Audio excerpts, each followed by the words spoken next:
Hello everyone, আসসালামু আলাইকুম। সবাই কেমন আছেন? আমি চলে আসলাম মেমোরিজ উইথ ফারিয়ার নতুন আরেকটি ছোট্ট ভিডিও নিয়ে। আজকে আমরা সারাদিন কি করলাম এবং কোথায় গেলাম তারই কিছু ছোট ছোট ক্লিপ নিয়েছিলাম আপনাদের সাথে শেয়ার করার জন্য।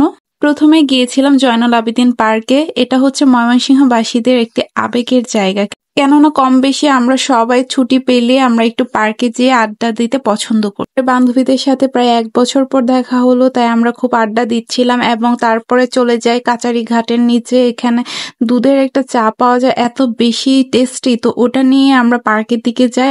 ওয়েদারটাও খুব সুন্দর ছিল, কারণ বৃষ্টি হওয়ার পর একদম ঠান্ডা ঠান্ডা ওয়েদার ছিল এবং আড্ডা দিতে বেশ ভালো লাগছিল। 1 বছর পর বান্ধবীরা একত্রিত হয়েছি, তাই কত স্মৃতি কথা মনে পড়ে গেল। তো রাস্তায় যেতে যেতেই আমাদের ফুলের দেখা হয়ে যায়। এই ফুলটার নাম কি আপনারা একটু কমেন্ট করে জানাবেন তো। তো আমরা চলে যাই ব্রিজে যাওয়ার পথে রেলির মোড় পরে, সেখানে সুগার রাশ নামের একটা রেস্টুরেন্ট হয়েছে, সেখানে গিয়েছিলাম। জায়গাটা খুব ছোট কিন্তু খুব গোছানো ছিল, একদম পিকচার পারফেক্ট যাকে বলা যায়। বান্ধবী অনেকগুলো ছবি ভিডিওস আমাকে করে দেয়, কারণ এখানে ভিতরে আমরা বসার জায়গা পাচ্ছিলাম না, ছোট জায়গা হওয়াতে বাহিরেই ছবি তুলছিলাম। তো অনেকক্ষণ প্রায় আধা ঘন্টার উপরে দাঁড়িয়ে থাকার পর ভিতরে জায়গা পাই। জায়গাটা আপনাদের সাথে দেখিয়ে দিলাম, খুবই সুন্দর ছিল জায়গাটা। কিন্তু খুবই হতাশাজনক ব্যাপার হচ্ছিল, এখানকার খাবারের টেস্ট আমাদের 4 জনের কাছে ভালো লাগেনি।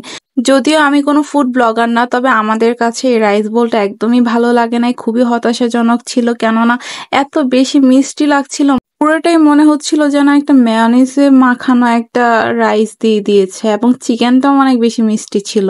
হতাশা হয়ে আমরা চলে যাই আমাদের সেই ছোটবেলার আবেগের একটি জায়গা বেস্ট বাইটে। বিদ্যাময়ীতে পড়েছে এমন স্টুডেন্টরা বেস্ট বাইটে যায় না, এটা হতেই পারে না।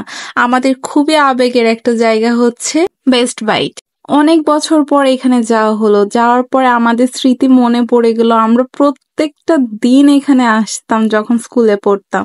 এরপর আমরা একটু হট কফি নিয়ে নেই। তো এটা খাওয়ার পর মনে হলো যে 70 টাকায় এমন একটা হট কফি একদম ওয়ার্থ ইট। আমাদের কাছে খুবই ভালো লাগছে, এটা বলে বোঝাতে পারবো না। তো সারাদিন আমরা এই ঘোরাঘুরি করলাম, খাওয়া দাওয়া করলাম, তাদের সাথে শেয়ারও করে ফেললাম। আপনাদের কাছে কেমন লেগেছে অবশ্যই কমেন্ট করে আমাদেরকে জানাবেন। লাইক, কমেন্ট, ফলো দিয়ে রাখবেন। সবাই ভালো থাকবেন। আল্লাহ হাফেজ।